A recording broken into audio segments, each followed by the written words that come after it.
So I am here in the museum here in Los Angeles, California. This is the grizzly bear exhibit. So grizzly bears are normally active at night and during twilight hours. They have poor sight but excellent hearing and smell. Often ill-tempered, they may attack without any kind of warning. So the range for the grizzly bears is northwestern North America. The habitat is open grassland, tundra, and lightly forest areas. Their diet, they eat vegetations, grubs, rodents, salmon, carnivorous. So they eat both plant and animal things. Let's take a look and see what else we got here. In the next exhibit, we have the harbor seal. So these are harbor seals. The harbor seals, they live near the shore, sheltered bays, and by rivers. They're fish. They eat squid, shrimp. They're very common when they're undisturbed. When feeding, harbor seals typically remain submerged for up to 10 minutes and can reach depths up to 160 feet. However, they are able to dive for up to 60 minutes and descend more than 1,000 feet. These are harbor seals. Let's see what else we have here at the exhibit area. Kind of zoom in for you all. In this exhibit here, we have what are called Dall sheep. Their habitat, they live in the Rocky Mountain areas. Their diet, they eat grasses and shrubs. They're vegetarians. They're locally abundant in high mountain terrain at high altitudes.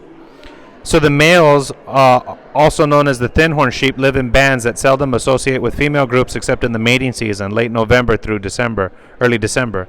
Dominant males fight for access to females by forcefully slamming their horns together. The impact often can be heard from miles away. Very interesting. Very, very impressive animals. Let's see what else we got here at the exhibit. So here we have the gray wolf. So the gray wolf is a social animal belonging to the dog family. It lives in packs of 5 to 10 members that comprise a dominant set of parents, their offspring, and perhaps some immigrants. Wolves have distinctive howls that they use to assemble the pack to dominate certain territories. Their diet, they are carnivorous, so they eat deer, caribou, moose, beavers, hares, sheep, and cattle. They're endangered in the United States. Anywhere else, they're very common. Their range is Alaska, Canada, Montana, Wisconsin, Michigan, Idaho, Wyoming, North and South Dakota. Very, very beautiful animals. Let's see what else we have here at the exhibits. Here we have the moose. My goodness, I didn't realize they were so big. So, the moose are called elk in Europe, is the largest living member of the deer family. Moose are generally timid, but males become very bold during breeding season and have been known to charge moving trains. And they are vegetarians, and they mostly live in forested areas of latitudes of 45 north. It's a large animal. Wow. Okay. Let's see what else we got here. Cougar, mountain lion, or puma. So they live in North and South America. They're carnivorous, so they eat deer, elk, wild sheep, small mammals, birds, and domestic stock. They're extinct in eastern U.S. and Canada, endangered in Florida, but they're stable elsewhere. Cougars hunt alone, ambushing their prey from behind and killing it with a bite to the neck. All right, let's see what else we have here. Steller sea lion. Okay.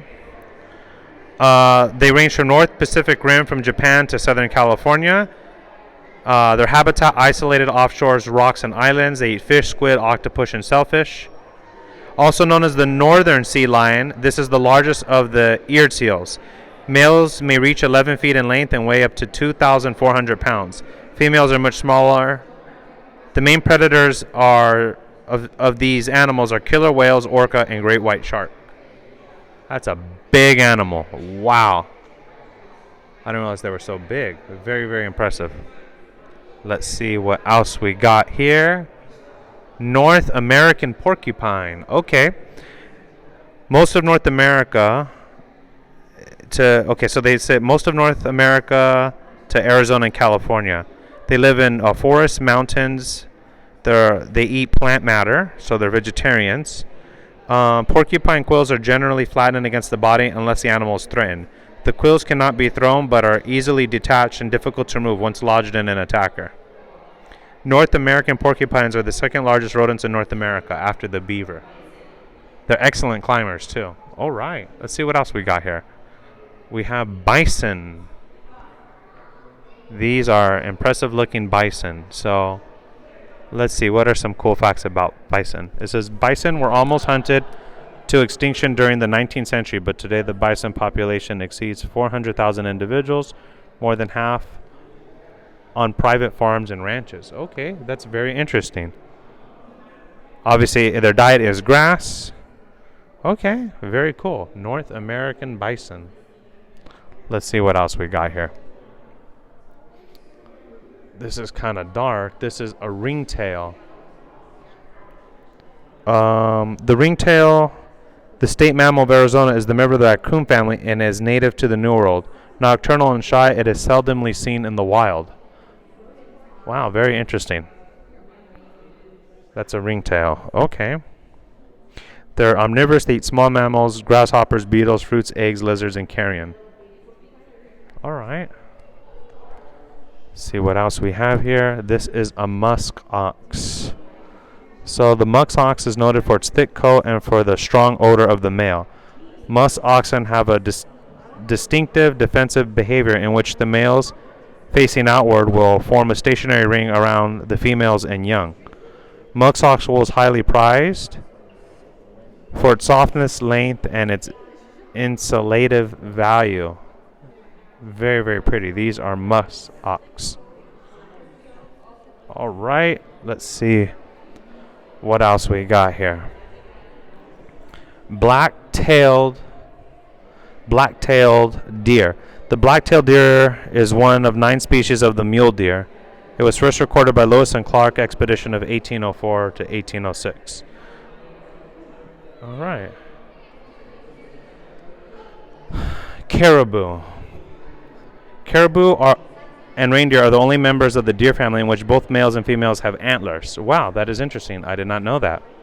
Caribou is another name for reindeer, but the North American examples are lighter and more slender-legged than the European domesticated form. Okay, that is so interesting. Let's see what we got here. Coyote. So these are coyotes. Coyotes are extremely adaptive in which they eat, what they eat, and they're able to survive in habitats as diverse as an Arctic tundra to urban Los Angeles. Oh, I didn't know that they're omnivorous. They eat rodents, fruit, grass, berries, and carrion. Very, very interesting. Okay, let's see what else we got here. We have mountain goats. Mountain goats congregate in large groups during the winter and early spring, but form smaller groups or remain solitary for the rest of the year. Mountain goat digs 1 to 2 feet deep bedding depressions in which they rest at midday and at night. They also dust bathe in these depressions to remove parasites and shedding skin or hair. Mountain goats. Okay. See what else we got. Oh. This is some type of a wild pig. They're omnivorous, so they eat both plants. It says these are musk hogs. The collared parakeet or javelin is also known as the musk hog because of its strong odor. Although superficially similar to pigs, they belong to a different family and today are found only in the New World. Oh, so they're technically not a pig. Interesting. Very, very interesting. Okay. And then we have the mule deer. The mule deer gets its name from its large mule-like ears. It is the common deer of western mountains, forests, deserts, and brushland. The predators are wolves, mountain lions, and coyotes. Okay. So this was the first exhibit here in the museum area. Then you come out here, you've got this large display here. But let's see what else we got if we continue on looking. Let's see what we got. So we have, wow, there's a lot here. It's kind of amazing. Something with underwater. All right. I'm not sure what this is. It says, what lies beneath the surface of Los Angeles? Very interesting. So this is I don't know what this is. So this is a fossilized seal skeleton. Oh, interesting. That's a fossilized seal skeleton. Let's see what else we got here in this exhibit. It says, was Los Angeles always above sea level? I guess apparently I'm going to assume no. So this is different fossils. Normally, only the hard part of an animal like the bones in this fish are fossilized. Shark skeletons are made of soft cartilage instead of bone, so they don't preserve as often as hard. Oh, okay, it's shark teeth. That's interesting. So these are fossil. These are not fossils. That's so interesting. So interesting. So this is this area here. Los Angeles must have been underwater during the ancient past. This is, what is this? It's a relative of a squid. It's called ammonoids. Okay. Oh, that's cool. It's like a little video of this specific creature. Very fascinating. Let's see what else we got here. Let's see here.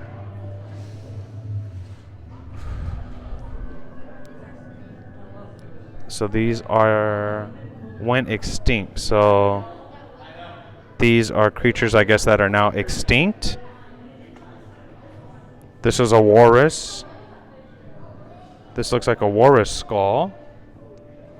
I'm not sure what that is a skull of. And this, so it says this jaw belonged to a unique marine herbivore called Decimotalion. Okay. So I guess that animal is apparently extinct. And this looks like a whale skull. Oh, this is where we saw this before. This is a whale skull. And then what's kind of cool is they play a little video here, so.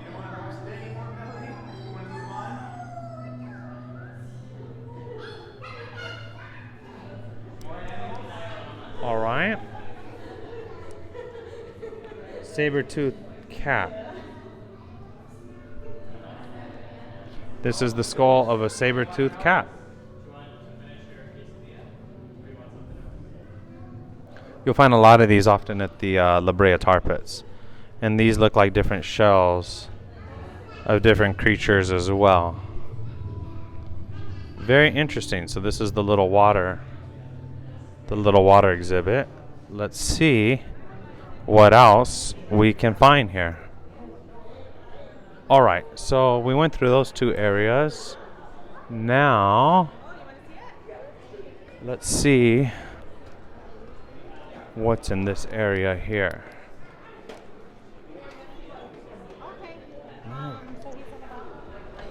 It says Becoming Los Angeles. So interesting. So I guess this is just the history. Wow, what a difference. And this is all the same place. This is how Los Angeles became. It says Los Angeles is thought by many to be a young city associated with movie making and cars, but it has a much deeper human history that is intertwined with its natural environment. The diverse group of people who made this place their home discovered an endless sunshine, opportunities, and daunting challenges. Explore the way that people, place, and possibilities have converged to become Los Angeles. That's so interesting. Okay, so I guess this is about the history of Los Angeles. This is really cool. Okay, let's see what we got here. New plants and animals. Spanish missions introduced European plants and animals to California. Herds of cattle, horses, and sheep, as well as pigs and dogs, were all kept at the missions. Cattle from Mission San Gabriel roam wildly, spreading non-native plants in all Southern California through their dung. Okay, so many of the plants, I guess, in Los Angeles are not native. They were brought over. That would make sense. Food security. In the Los Angeles area, Native Americans outside the mission depended on harvests of acorns and other wild plant foods. Rainfall in Los Angeles region varied from year to year. And in drought years, the wild crops failed. Food security depended on effective food storage and trade. Very interesting. So I guess that's how they stored. It's an old school refrigerator. Very, very fascinating. Okay. Let's see what else we got with us. For thousands of years, canoes were the only vessels navigating the waters off the Southern California coastline. But on October 7th, 1542, several unfamiliar ships appeared on the horizon, an expedition from Spain led by Juan Rodriguez Cabarillo. Interesting. So that's that set up. A newly constructed canoe is being built. Oh, okay. I guess they're showing you what a canoe would look like. Here, oh, this is so interesting. Sharks, this is shark skin. Okay.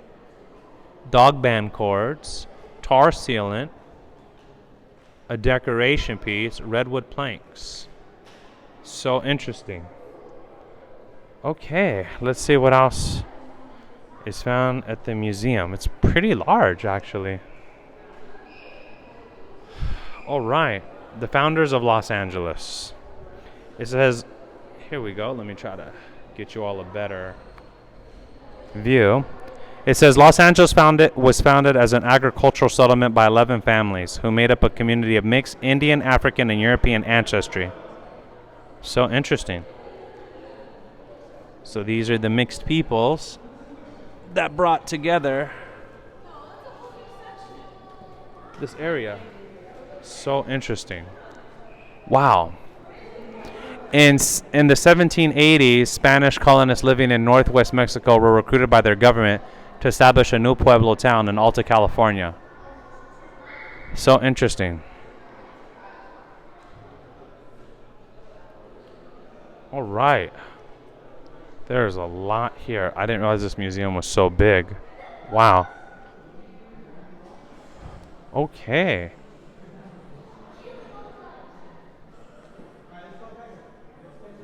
All right. So this is a grizzly bear, an actual size of a grizzly bear. It says grizzly bears were captured by cowboys for bull and bear fights staged on special occasions in the 1800s. Okay.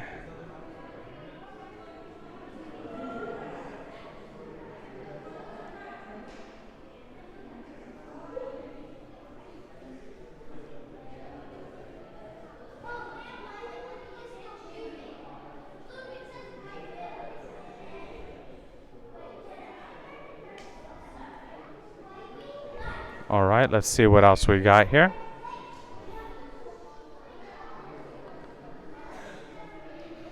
This leather saddle is visibly worn, probably from years of hard use by a cowboy. Okay, so that's an old school item there. Let's see. Oh, for brands, okay. Brands marked ownership of livestock. Special symbols represented each owner.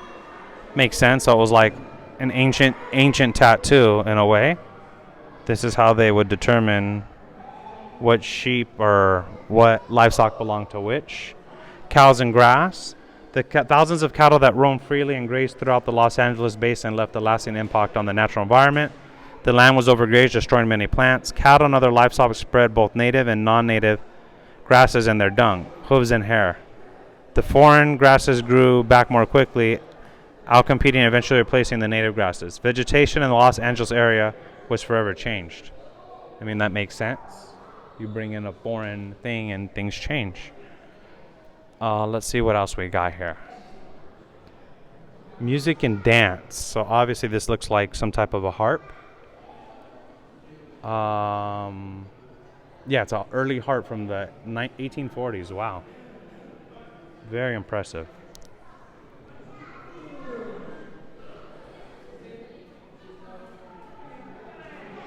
This is a woman cooked with 3 daily meals. I guess so. This is kind of the cooking utensils of the day.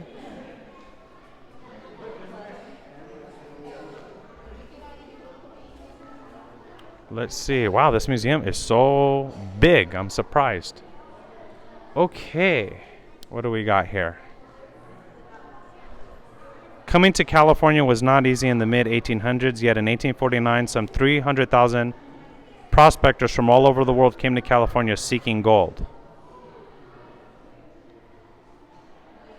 Okay, this is a model of an 1851 clipper ship Flying Fish wagon wheel, and trunk. Okay. Very, very fascinating. Let's see what else we got here.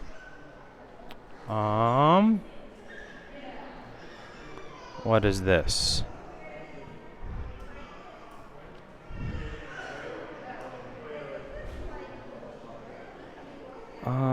Oh, this is a telegraph sender. Wow.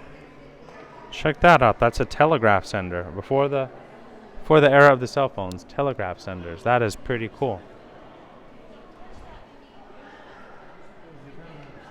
Okay, so an old school gun, knife. Oh, dice. That's cool. Playing cards. All right. When California became part of the United States in 1850, Los Angeles shifted from Mexican to American city. The governing California changed the Common Council and then into Los Angeles City Council. The Mexican accolade became the American mayor. The population was mostly Mexican, and in Spanish was the dominant language in Los Angeles at the time. During this period, Angelo political and economic influence gradually increased. This was also a time of racial tension and high crime rates. Okay, makes sense. Oh, this is like 18th century.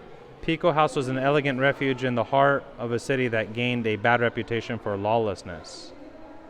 Okay, Pico House. Very fascinating. See what else we got here. John Louis Viginis. He settled in LA in 1833 and planted imported European grapevine cuttings on 104 acres of land near the Los Angeles River. All right. Dukelman watchmaker. So that's an old school gun. So much history here. Wow. Okay. More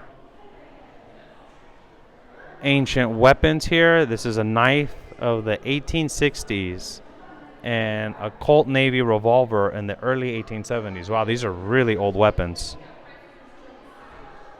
So interesting.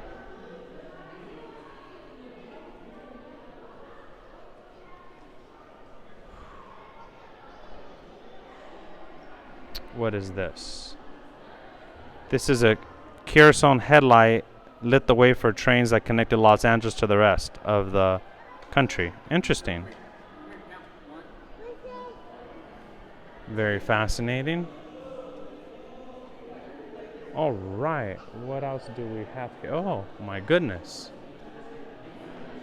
We've got an ostrich here. What's the story behind this? In the 1910s and 1920s, exotic animal displays were popular attractions in Los Angeles. Alligator and lion farms, along with Selling Zoo near Lincoln Park, were popular. By 1810, there were 10 ostrich farms in Southern California. I didn't even know a raw ostrich was strong enough to... I know they were strong enough for you could ride it. It would make sense. It's a really big bird, isn't it? Okay.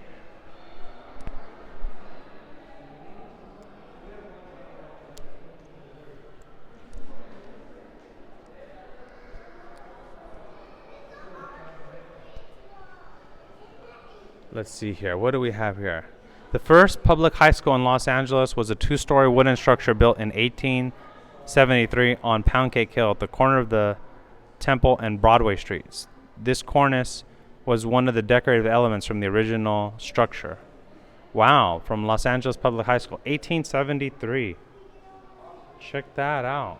That is really cool. So that's from an old high school from a long time ago. Okay. This was some bits from the subway terminal.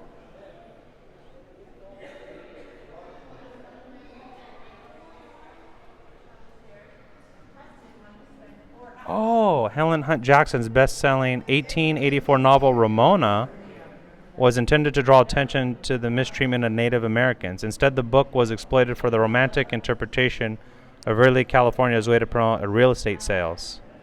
Oh, she wrote Ramona. So interesting. All right. Let's see what else we got here. Unlike San Francisco and San Diego, Los Angeles did not have a natural harbor, so it made one. In 1899, the U.S. Congress provided money for both the construction of the deepwater harbor at San Pedro with opening of Panama Canal in 1914. Los Angeles became a major port of call for shipping. Oh, I didn't know that. It was not original. That is so cool. As the population increased, new sources of water were needed. Fred Eden and William Mulholland conceived a plan to bring water to Los Angeles from the Owens Valley. The 235-mile Los Angeles Aqueduct opened on November 5th, 1913. Wow. Sometimes I wonder how these items survive so long. Whew, wow, this is a really big museum. Okay.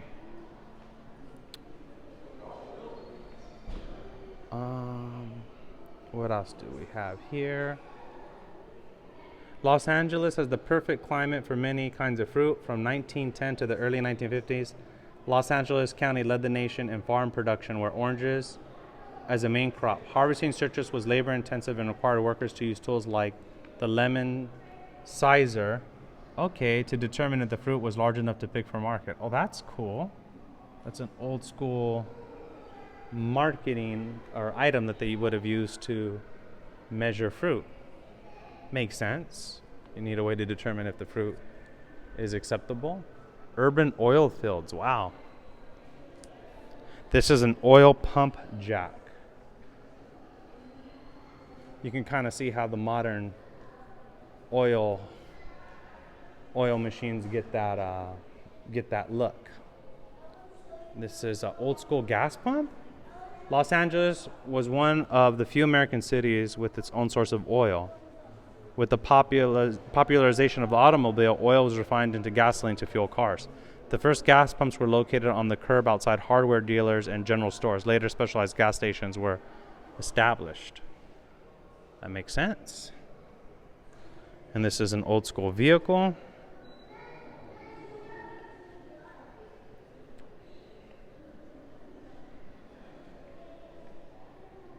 Wow, let's see what else we got here in this area.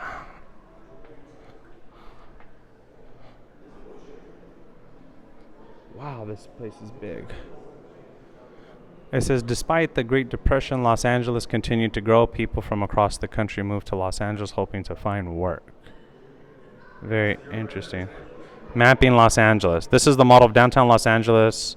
Was built by the Works Progress Administration, an agency created in 1935 to provide federally funded jobs for the unemployed. Wow, that's what it would have looked like. Looks nothing like this now. Full of trash and drugs and destruction. So beautiful at one point. Let's see what else we got here.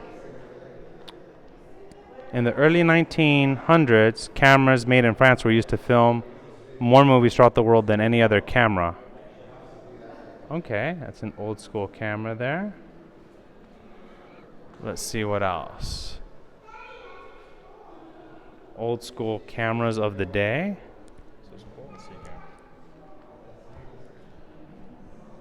Let's see. Oh, okay, I'm showing you some old school footage. Very fascinating. Old school cameras. Let's see what else is here. In the early 1900s, Los Angeles had a reputation for being a fiercely anti-union or open shop city, but during the Great Depression, labor unions gained a firm foothold. Okay. This is an old school sewing machine of the 1900s.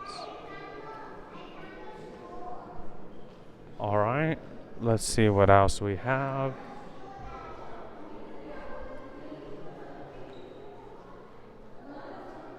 Oh. It says Southern California's landscape was one of the biggest stars in Hollywood movie making. This 1933 tourist map points out the diversity of landscapes that could serve as a stand-in for almost any place in the world. Oh, okay. Oh, wow, I see. Ah, that is so cool. So basically, what they're able to do is use different parts of California to mimic other areas. Makes sense. Makes sense.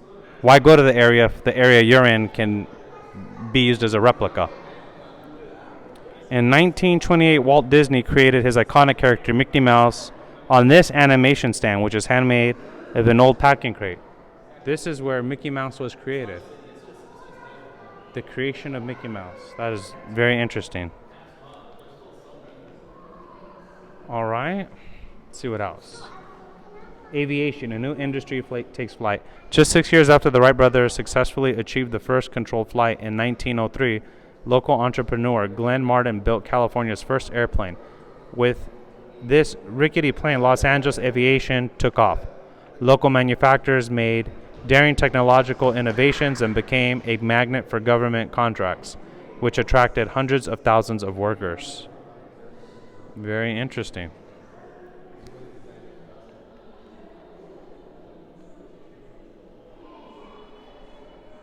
So we got some old school airplanes here. First Negro transcontinental flight. Very interesting.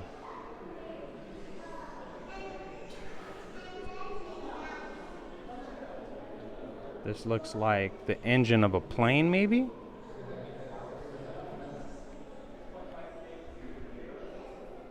It's amazing looking at just all the history. You could probably spend a whole day here just looking at the history of all these different things that are here. Very, very, very fascinating.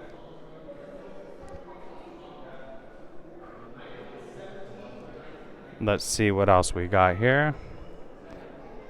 It says, when World War II began, Los Angeles was prepared. Aviation firms throughout the region already manufactured 60% of the nation's aircraft.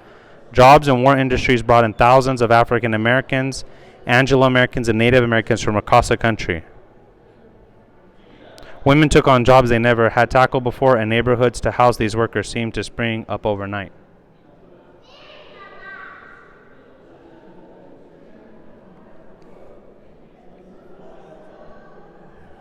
It says Los Angeles was the key to the Allies' victory in World War II. Factories throughout Los Angeles County were responsible for 10% of the nation's engine war production, including ships, aircraft, steel, petroleum, and other goods. Okay, see what else we got here. Such a large museum, wow.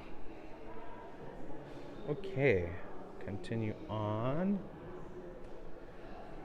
The U.S. government sent in over 120,000 Japanese Americans to camps during World War II. Many were only given a week to pack and could take little more than the trunks they could hold. Okay.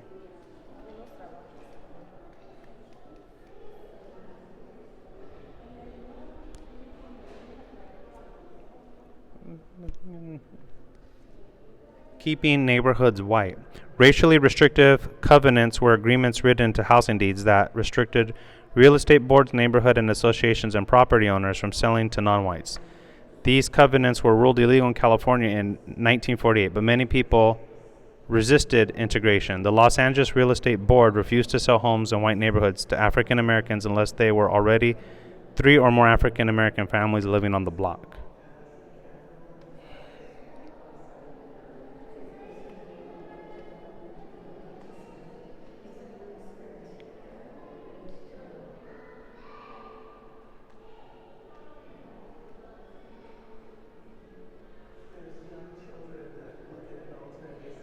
Wow. So much at this museum. It is unbelievable. Okay. Let's see what else we got here. All right, let's see. What else? Okay. This is the exit. Let's see what other galleries we got here. All right, so we saw I want to find out where the dinosaurs are at. So we saw the water. We saw that area. Where is the dinosaur? exhibit. Dinosaur Hall. This is what we need to find. Okay. Wow, there's a lot of stuff here. I didn't realize it was so big. Okay. Let's take a look at Dinosaur Hall. Wow, this place is huge. I didn't realize it was so big. Okay, I miscalculated. I'd have to come here for like 2 days. Okay, let's take a look and see what we got. This is Dinosaur Hall. So this is a Triceratops. One Triceratops built from 4. It says, look at this skeleton. It may seem like bones all came from one animal, but they didn't. We rarely find complete dinosaurs. Instead, we have to mix and match bones from several species to build a skeleton. So while you see one Triceratops here, it includes bones from 4 animals collected by museum scientists from several locations. That would make sense. What can we learn from fossils? I don't believe in evolution, so a lot of this I don't. It's just, yeah, I don't believe in evolution. Let's see here. This is a fossil wall. Bones allow us to identify dinosaurs, see how big they were, and provide clues to how fast they grew. So these are the different bones, teeth and jaws of different dinosaurs. This is a really cool place.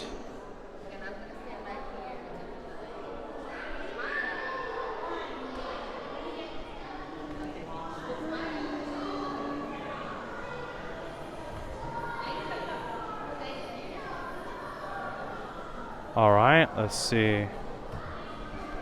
Wow. Dinosaurs were superbly adapted to live in their world. Some animals like coyotes, rats, and humans eat almost anything. Others like tigers and cows only eat certain meat. Okay. That's the skull of a Tyrannosaurus Rex. That is a very, very big animal. My goodness. It's a large animal. Okay.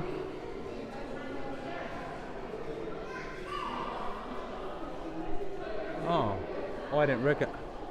Oh.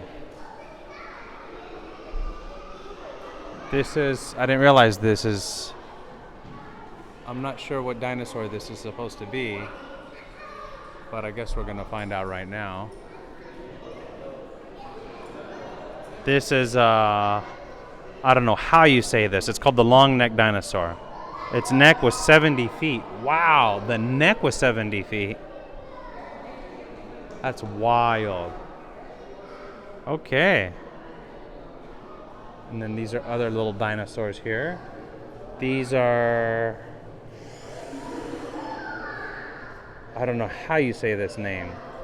Thesalosaurus. Okay. These are Thesalosaurus. That is so cool.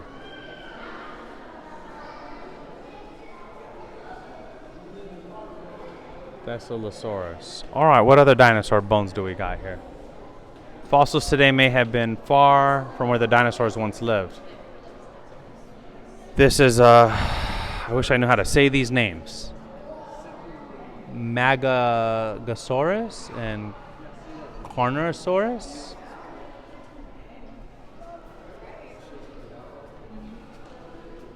See if I can get that angle without that being in there.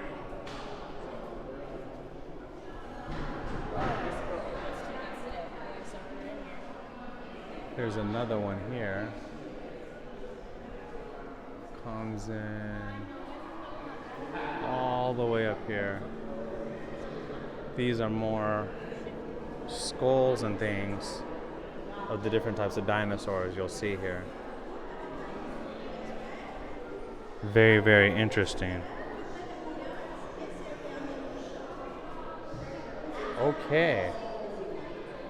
This is some type of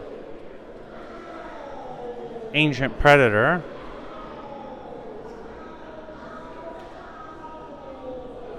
Okay. This is a Peleosaurus.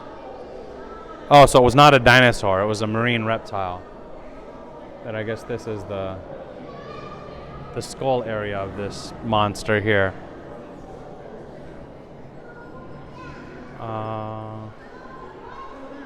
Wow, it's such a big place.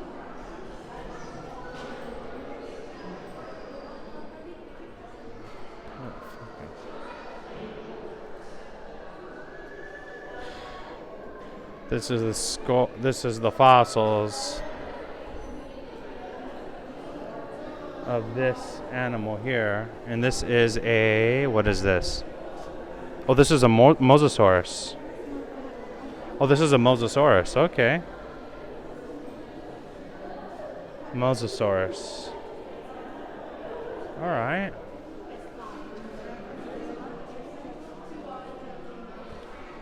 And then these are a lot of the different layouts here of the museum. I didn't realize the place was so big.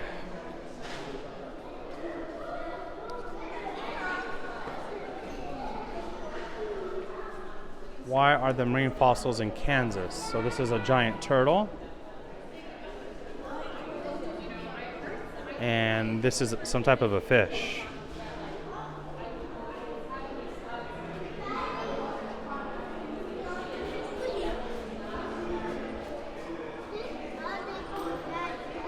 So interesting. So interesting.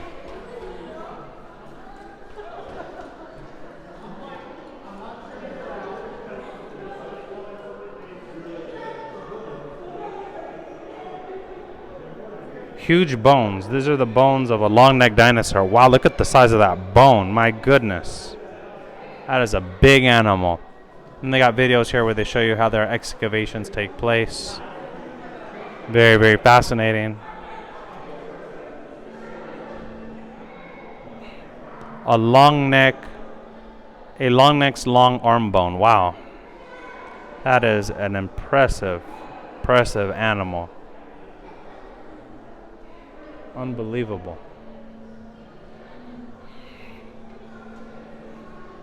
Wow, here we go.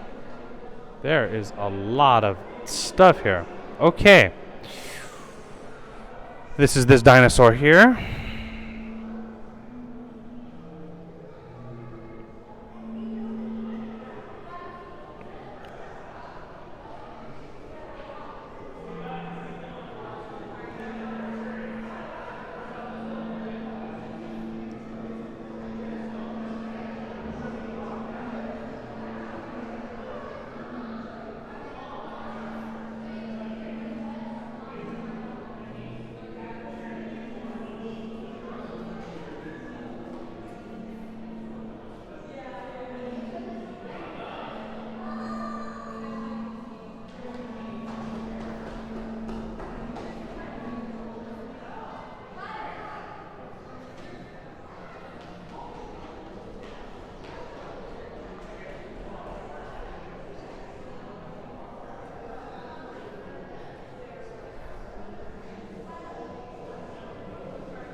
like them not long.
All right, this place is really large.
See what else we have here.